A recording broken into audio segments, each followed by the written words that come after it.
بڑا جملہ ہے. اگر میں سمجھتا ہوں کہ مولانا سجاد نعمانی نے بھی آج سے 7-8 سال پہلے یہ جملہ کہا تھا, تو اس میں انہوں نے کہا تھا کہ اگر ہم ایک دوسرے کے کام کو سمجھنے لگ جائیں اور ایک دوسرے کے کام کا احترام کرنے لگ جائیں تو ایٹومیٹک مسئلے حل ہو جائیں.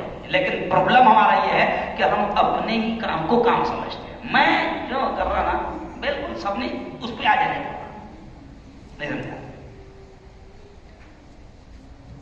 تو ضیاء الدین صدیقی صاحب کہتے ہیں کہ ہم ایک دوسرے کے کام کا احترام کریں, اور لو پرسنٹیج میں بھی اگر کوئی 10% بھی, اگر میں زبان سے کہہ رہا ہوں کہ 10% بھی اگر کوئی دین کی تحریک میں لگا ہوا ہے, دین کا کام کر رہا ہے, دین کی نشر و اشاعت کا کام کر رہا ہے, دین کی تبلیغ کا کام کر رہا ہے, تو ہم اس سے ملیں جلیں جڑیں, اس کے کام کا احترام کریں اور اس کے کام کو بھی کام سمجھیں اور اس کو بھی ہاتھوں ہاتھ قبول کریں.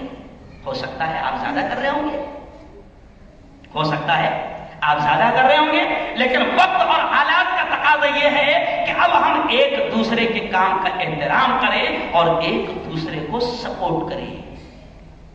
ورنہ حالات کیسے بن رہے ہیں؟ گزشتہ کل سارے علماء کا بیان آیا, تو ضیاء الدین صدیقی صاحب کا بیان میں نے لایا اور پہلے پیج پر اس کو بیان کیا کہ محترم ضیاء الدین صدیقی صاحب بھی یہ جملہ کہتے ہیں کہ اس وقت مملکت سعودی عربیہ جو کام کر رہی ہے وہ بالکل قابل مذمت ہے. ہم اس کی مذمت کرتے ہیں, ہم اس کی نندا کرتے ہیں, اور اس پہلو کو سامنے رکھتے وہ کہتے ہیں پورے بھارت کے مسلمانوں سے نہیں بلکہ پورے عالم اسلام کے مسلمانوں سے کہتے ہیں کہ ابھی ایک دوسرے سے جڑنے کا وقت ہے. اور ایک جملہ انہوں نے کہا کہ اب ہمارا فرض ہے کہ ہم تمام تحریکوں اور تمام تنظیموں کا پروٹیکٹ کریں. کیا کریں؟ پروٹیکٹ کریں. اگر کسی تحریک پر بھی آنچ آتی ہے تو ہم سب مل کر کھڑے ہو جائیں, ہے نا. ورنہ پھر وہ جملہ بھی مجھے یاد آ رہا ہے کہ چراغ سب کے بجھیں گے, ہوا کسی کی نہیں. چراغ سب کے بجھیں گے, ہوا کسی کی نہیں. اب آپ دیکھ لیں کہ ہوا کتنی خراب ہے کہ ایسی تحریک, ایسی تنظیم, ایسی جماعت جس کے بارے میں یہ کہا جاتا ہے کہ وہ زمین کے نیچے کی اور آسمان کے اوپر کی بات کرتی ہے, اور اسے کوئی تمہاری سیاست سے لینا دینا نہیں, اسے کوئی تمہاری پارٹی سے لینا دینا نہیں, اسے تمہارے کوئی لفڑوں سے لینا دینا نہیں. لیکن آج آپ انداز لگائے کہ ایسی تحریک جو دنیا کے, ضیاء الدین صدیقی صاحب کہتے ہیں ایسی تحریک جو دنیا کے 108 ملکوں میں کام کرتی ہے اور 1926 سے کام کر رہی ہے, لیکن آج ایسی تحریک کو بھی باقاعدہ ٹارگٹ کیا جا رہا ہے. یہ اس بات کا اشارہ ہے کہ جب ایسی تحریکیں نہیں بخشی جا رہی ہے تو تحریک وہ جو سچ مچ تحریکیں ہیں ان پر کیسی نظر ہوگی, ان پر کیسی نظر ہوگی جو سچ مچ حرکت کر رہے ہیں, جن سے حکومتوں کو لگتا ہے کہ یہ ہمارے لیے خطرہ ہے, جن سے حکومتوں کو لگتا ہے کہ ان کا انداز بھی انقلابی ہے, ان کے لہجے بھی انقلابی ہے, اور ان کے کام بھی انقلابی ہے, اور ان کی تحریکیں بھی تختہ پلٹ والی تحریکیں ہیں, تو پھر ان پر کیسی نظر ہوگی. اس لیے آج میں جانتا ہوں کہ یہ جو پورا علاقہ ہے نا یہاں پر تعلیم یافتہ طبقہ ہے, اس لیے میں بالکل نیچے لیول میں بات نہیں کر رہا ہوں, میں بالکل اشارتاً کہو, کنایتاً کہو, یا ایک دم صاف کہو, وہ انداز میں بات کر رہا ہوں کہ اس وقت ملک کے حالات ہم کو یہ پیغام دے رہے ہیں جو قرآن نے کہا تھا وَلَا تَنَازَعُوا, جھگڑنا مت,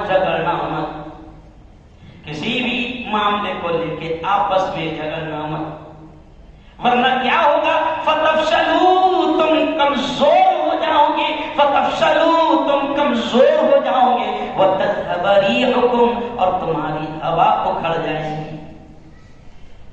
محترم فرماتے ہیں کہ ہم سب مل کر, اگر سعودی عرب کوئی ہمارا قائد, ہمارا لیڈر تھوڑی ہے کہ وہ جس پر چاہے وہ بین کی بات کر دے. آج ضیاء صاحب کا وہ جملہ مجھے بڑا اچھا لگا کہ سعودی عرب کو اپنی راجدھانی ریاض میں, وہاں ریاض میں, جدہ میں, ان علاقوں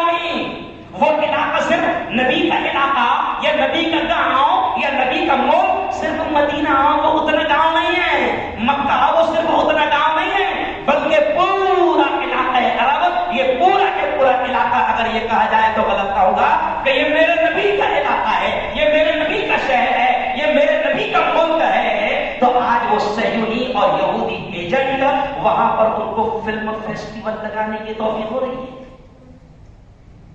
ہمارے یہاں کے 1 نمبر کے گھٹیا قسم کے نچنیے وہاں پر جا رہے ہیں. کیوں؟ ہمارے یہاں کے 2 کوڑی کے ناچنے والے فلم اسٹار وہاں پر جا رہے ہیں. وہ 10 دن کا پروگرام وہاں کر رہے ہیں. تو سیاہ صاحب کہتے ہیں کہ سعودی حکومت کو ناچ گانا پسند، اور سعودی حکومت نے اتنا گھٹیا کردار ادا کیا ہے کہ جو ویڈیوز آ رہے ہیں کہ اس پاک سرزمین پر، کیونکہ وہ پورا علاقہ ہم مقدس مانتے ہیں، اس پاک سرزمین پر باقاعدہ ناچنے والے اسٹیج پر شو کر رہی ہے اور وہ اپنے ملک کا جھنڈا لہرا رہی ہے، جبکہ وہ یوں سمجھیے کہ ننگی ہے، ننگی کہا جائے گا، ننگی ہے، اور اس ملک کا جھنڈا لہرا رہی ہے جس کو مملکت سعودی عربیہ کہتے ہیں. اور آپ کو معلوم ہوگا کہ مملکت سعودی عربیہ کا جو جھنڈا ہے اس جھنڈے پر کلیئر طور سے لکھا ہوا ہے لا الہ الا اللہ محمد رسول اللہ. اتنا بدترین منظر آج تک ان آنکھوں نے کبھی نہیں دیکھا کہ وہاں پر ناچنے والیوں کے ہاتھ میں، مطلب وہ جیسا وہ جو گیم ہوتا نا، گیم، تو گیم میں کیا ہوتا ہے کہ جیسے گیم شروع ہوتا ہے، جیسے اولمپک وغیرہ گیم شروع ہوتا ہے، تو باقاعدہ کچھ لوگ وہ ایسا ایسا جھنڈا اپنے ملک کا لہراتے ہیں، اپنے ملک کا لہراتے ہیں. تو وہاں پر جن کے بدنوں پر آدھے بھی کپڑے نہیں ہیں، وہ ننگی عورتیں سعودی مملکت کا جھنڈا لہرا رہی ہے، وہ ناچ گانا فلم فیسٹیول شروع ہونے سے پہلے، اور ان کے ہاتھ میں جو جھنڈا ہے اس پر لکھا ہے لا الہ الا اللہ محمد رسول اللہ. تو جناب ہم تو اس کے خلاف بھی آواز اٹھائیں گے. کیوں بھائی؟ ابراہیم خلیل عابدی کا ایک مضمون آیا، بڑا پیارا مضمون آیا، بڑے رائٹر ہیں، نام سنے نا؟ ابراہیم خلیل عابدی بڑے متحرک، بڑے ایکٹیو ہے، مجاہد قسم کے قلم کار ہے. تو ابراہیم خلیل عابدی کا بھی میں نے 2-3 پیراگراف لیا. ابراہیم خلیل عابدی کہتے ہیں کہ او عالم کے مسلمانوں، او ترکی والوں، او انڈیا والوں، او بنگلہ دیش والوں، او پاکستان والوں، یعنی او پوری دنیا کے مسلمانوں، سعودی کو یہ پیغام دے دو کہ وہ پاک سرزمین تمہارے باپ کی جاگیر نہیں ہے. دنیا کے ہر مسلمان کا، چاہے وہ جمعہ کی جمعہ نماز کو آتا ہے، لیکن دنیا کے ہر مسلمان کا اس پاک سرزمین سے روحانی، اخلاقی اور ایمانی رشتہ ہے. اور دنیا کا ہر مسلمان، چاہے وہ غریب ہو، مٹی کے مکان میں رہتا ہو، لکڑی کے مکان میں رہتا ہو، جھوپڑے میں رہتا ہو، دنیا کے ہر مسلمان کی زندگی میں ایک تمنا تو ضرور ہوتی ہے کہ میں ایک نہ ایک بار اس پاک سرزمین پر ضرور جاؤں گا. ہر ایک کی تمنا ہوتی ہے. بتاؤ کس کی تمنا نہیں ہے نا؟ اچھا ایک بات بتاؤ مجھے، ذرا ہاتھ اٹھا کر بتاؤ کتنے لوگ ابھی تک کے حج کو نہیں جا پائے؟ ذرا ہاتھ اٹھا کر تھوڑا سا بتاؤ، شرماؤ مت. سمجھا؟ ابھی مجمع میں 90% نہیں کہہ رہے، تو سب کی تمنا ہے کہ نہیں؟ چلو میں دعا کر رہا ہوں، نہیں آمین سب نے کہنا، نہیں معلوم اللہ کس کی آمین کو قبول کرتے ہیں نا. میں دعا کر رہا ہوں، اس دعا پر آمین کرنا. اے اللہ ہم سب کو اپنی زندگی میں جلد سے جلد تیرے گھر کی حاضری اور تیرے گھر کا طواف نصیب فرما. آمین. اور ایک جملہ کہہ رہا ہوں، اے اللہ ہم سب کو اپنی زندگی میں جلد سے جلد تیرے محبوب محمد مصطفیٰ کے روضے کی حاضری اور وہاں کھڑے رہ کر درود شریف پڑھنے کا موقع نصیب فرما. آمین. سب کی تمنا ہے، کون نہیں جانا چاہتا؟ تو آج ہم سعودی حکومت کو بھی یہاں سے بھی اور ہر جگہ سے ہم پیغام دے رہے ہیں کہ وہ تمہارے باپ کی جاگیر نہیں ہے کہ تم وہاں ننگا ناچ کرو. اب اس کو بیٹھ کر بھارت میں بھی اگر بیٹھیں گے، ہندوستان میں بھی بیٹھیں گے، یا دنیا کا مسلمان چاہے وہ امریکہ میں ہو، برطانیہ میں ہو، ہم اس ننگے ناچ کو جو حجاز مقدس میں اور پاک سرزمین پر ہوگا ہم اسے برداشت نہیں کریں گے. میں 3 دن سے لگاتار بول رہا ہوں تو ایک نے کمنٹ کیا گزشتہ، تمہارے پاسپورٹ پہ ٹھپا لگ جائے گا. تو میں نے کل پہلا بیان شروع کرنے سے میں نے ایک جملہ بولا، بیٹا کتنے بھی ٹھپے لگاؤ 3 مرتبہ میرا ہو گیا. 3 مرتبہ ہمارا ہو گیا. ہم تو یہاں بیٹھ کر بھی اس پاک سرزمین پر اگر کوئی گندگی پھیلائے گا ہم بولیں گے.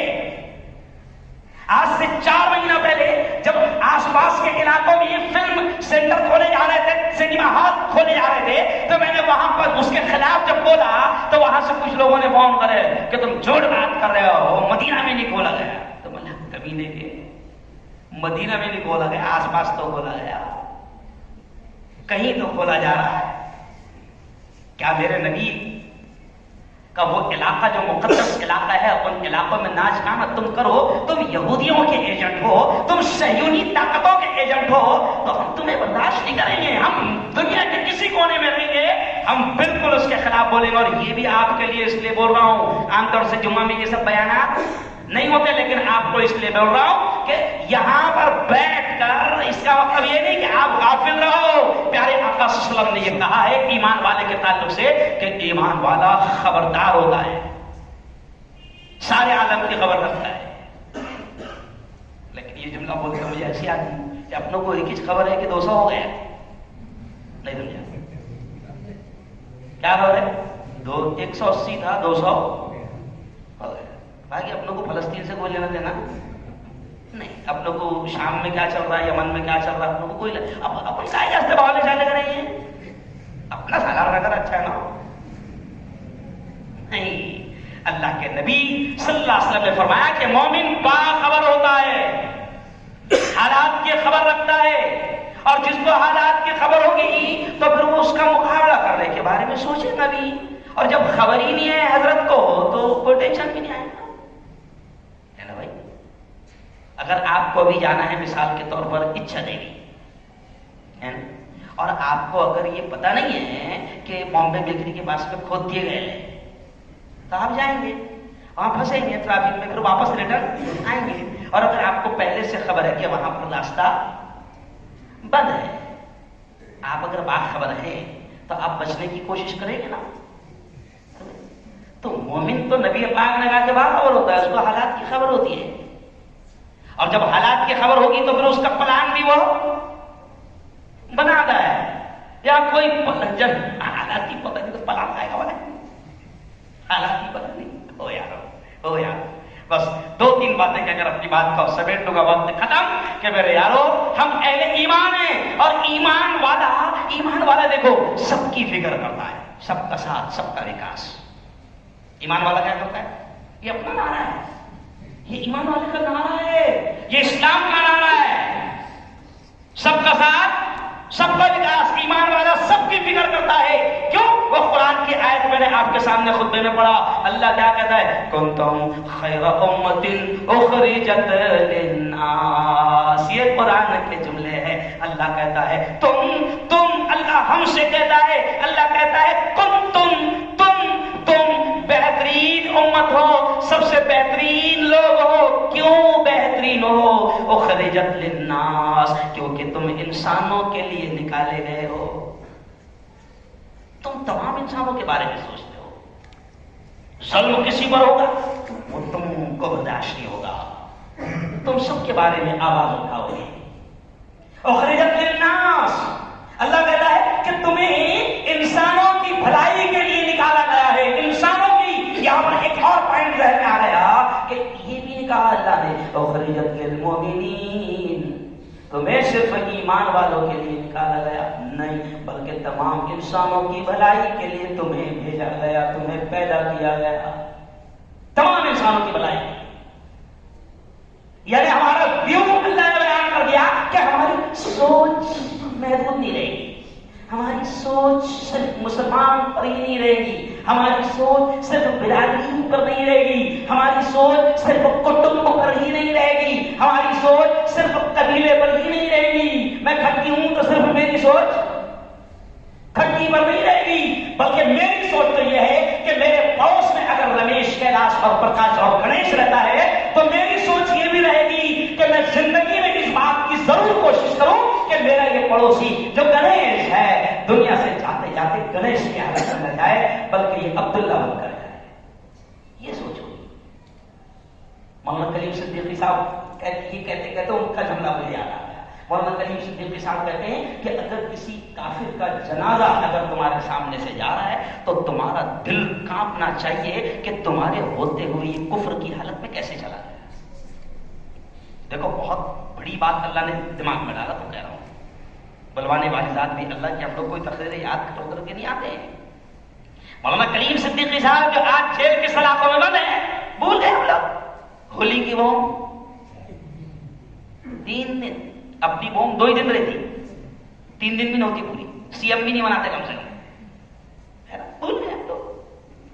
پڑھا ہے اللہ کا بندہ، قصور کیا ہے سب جانتے، کوئی قصور نہیں ہے، جیل کی سلاخوں میں بند پڑا ہے، پوری قوم بھول گئی ہے، اور اب ان جیسے کام کرنے والے بھی سوچنے پر مجبور ہو گئے کہ یہ قوم بڑی بے حس ہے، کوئی احساس نہیں ہوتا اس کو، کسی کو بھی اٹھا کر جیل کے سلاخوں میں ٹھوس دیا جائے، یہ 2 دن تک کے روڈ پر آئیں گے، چلائیں گے، پھر اس کے بعد میں ان کو یہ بھی خبر نہیں ہوگی کہ اس کے گھر کا کیا حال ہے، اس کے بیوی بچوں کا کیا حال ہے، اس کے گھر کا کیا حال ہے۔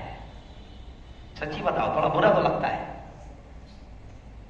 کبھی کبھی پاگل پن لگتا ہے کہ یار زیادہ باولے چلے وقت سمجھ رہے، سب اپنا مست بنگلوں میں مست ہے، سب اپنی دال روٹی میں مگن ہے، تو اپنوں کو کیا بڑی، لیکن نہیں میرے بھائی، ہم کو حکم دیا گیا ہے کنتم خیر امت اخرجت للناس، تم بہترین امت ہو، تمہیں انسانوں کی بھلائی کے لیے نکالا گیا، اور انسانوں کی بھلائی تم کو کیا کرنا ہے، آگے اللہ کہتا ہے تمہیں خیر کی طرف بلانا ہے، اچھائی کی طرف بلانا ہے، اور برائیوں سے لوگوں کو روکنا ہے۔ تو اس لیے آج ملک کے حالات جو بن رہے ہیں، پورے عالم اسلام کے جو حالات بن رہے ہیں، 2 جملے کہہ کر بات ختم، کہ پورے عالم کے جو حالات بن رہے ہیں اور ملک کے حالات جو بن رہے ہیں، اس کا خلاصہ یہی ہے کہ یہ حالات ہم کو پیغام دے رہے ہیں کہ ہر قسم کے انتشار، افتراق اور ہر قسم کے جھگڑے، ہر قسم کی حسد جلن کو، جو بھی تمہارا اپنا ہوگا، چھوٹ موٹ بڑا چھوٹا جیسا بھی ہوگا، حالات یہ کہہ رہے ہیں کہ اب سارے جھگڑوں کو ختم کرو، تجھے تیرا مسلک مبارک، تجھے تیری جماعت مبارک، نہ میں تجھے کافر کہوں، نہ میں تجھے جہنمی کہوں، تو جو بھی مسلک پر ہے تجھے تیرا مسلک مبارک، لیکن جہاں پر مسئلہ آئے گا قوم کا، جہاں پر مسئلہ آئے گا اہل اسلام کا، جہاں پر مسئلہ آئے گا اہل ایمان کا، تو پھر نہ ہم اس کی جماعت دیکھیں گے، نہ اس کی تحریک دیکھیں گے، نہ اس کی تنظیم دیکھیں گے۔ اگر کوئی بھی مسئلہ آتا ہے، ہم اپنی جان تن من دھن سے جس طرح بھی کر سکتے ہیں لڑ سکتے ہیں، جائز طریقے سے لڑیں گے، کہو انشاءاللہ۔ اور آخری پیغام دے رہا ہوں کہ سعودی میں جو کچھ بھی چل رہا ہے، کہ یہ جو فلم فیسٹیول جو 4 دن سے ہم دیکھ رہے ہیں، روح کانپ رہی ہے، کہیں نہ کہیں اس پر بھی ڈاکٹر صاحب سوچنا پڑے گا، کیونکہ سعودی عرب کسی کے باپ کی جاگیر نہیں ہے، وہاں ہم سب کے نبی حضرت محمد الرسول اللہ، زور سے کہہ دو صلی اللہ علیہ وسلم، وہاں پر پیدا ہوئے اور وہاں سے دین چلا، اور ہم سب کا اس سرزمین سے روحانی، اخلاقی، ایمانی ہر طرح کا رشتہ ہے۔ کوئی اگر یہ سمجھتا ہوگا کہ یہ ہماری حکومت ہے اور ہم چاہے ننگا ناچ کرے اور نبی کے دین کا مذاق اڑائے، تو انشاءاللہ ہم اس کو برداشت نہیں کریں گے، ہم کو پلان بنانا پڑے گا۔ جاوید صاحب نے بھی کہا کہ ہم کو سوچنا بھی پڑے گا کہ کیا طریقہ ہو کہ ہم مخالفت کریں، کیا طریقہ ہو کہ ہم اس کا وروଧ کریں اور ان تک بات پہنچائی جائے۔ یہاں تک کہ ابراہیم خلیل عابدی کا جملہ یاد آ گیا، انہوں نے تو سخت جملہ کہا، تمہارا عمرہ ہو گیا نا، اوکے فرض نہیں ہو تم پر عمرہ۔ دیکھو ابراہیم خلیل عابدی ایک بات کہتے یاد آ گئی، ابراہیم خلیل عابدی کہتے ہیں تمہارا عمرہ ہو گیا نا، عمرہ تم پر کوئی فرض ورض نہیں ہے، حج ہو گیا نا، اللہ کا شکر۔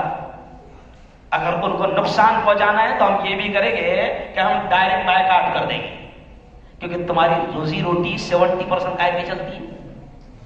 ارے بولو، مملکت سعودی عربیہ کی روزی روٹی کائے پر چلتی معلوم آپ کو؟ حج اور عمرہ۔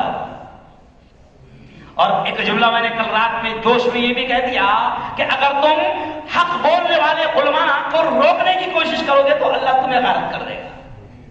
کئی حکومتیں آئی اور کئی حکومتیں گئی، میں نے وہ جگہ بھی دیکھا ہے سعودی عرب میں، اللہ کرے کہ آپ سب بھی وہاں پر جائیں، جو نہیں جائیں گئے ہیں اللہ تعالیٰ سب کو پہنچائے۔ میں نے وہ جگہ بھی دیکھا ہے کہ جب ظالم بادشاہ آئے تو پھر ایسی جگہ بھی ہم نے دیکھی ہے اپنی آنکھوں سے کہ جہاں پر اللہ نے آسمان سے پتھر برسائے اور پھر نبی محترم صلی اللہ علیہ وسلم نے حکم دے دیا، آج شریعت کا مسئلہ ہے کہ وہ جگہ اگر تم چلے جاؤ تو وہاں ٹھہر کے سیلفی مت لینا، کیونکہ آج کل سیلفی چل رہی، کہیں بھی ہے